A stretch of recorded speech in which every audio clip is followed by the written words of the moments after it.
Okay, so today I'm going to talk to you a little bit about how to build an awesome application for seminary. The first thing that you're going to need to think about are your 3 letters of recommendation. At Gordon-Conwell, we do require those 3 letters. One needs to be from a pastor, one needs to be from a professor or professional colleague, and one needs to be from a friend, and none of those can be related to you. Sometimes the people that you would expect to be good references actually aren't the best references, so I'm going to give you a few pieces of advice that will help you choose the best references. Okay, number 1, this may seem obvious to you, but pick someone who knows you well.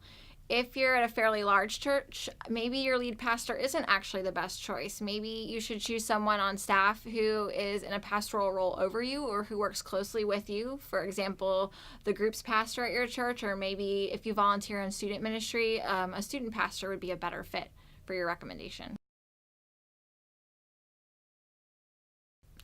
Number 2, pick someone who can articulate himself or herself well. You want someone who can articulate in written fashion the best qualities about you. So think about picking someone who has a good sense of how to write well.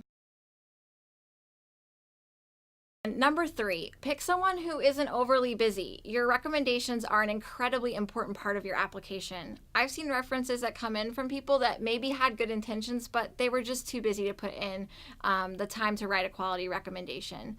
I'd recommend that when you approach someone for writing your recommendation, say something like, I would love for you to write my recommendation for my application to seminary, but it's going to take about 30 minutes to an hour. Do you think that's something that you could commit to right now? Recommendations are an important part of a great application. So it's important that you're strategic and picking people that you know well, people that can articulate themselves well, and people who have the time to write something that's a good representation of who you are.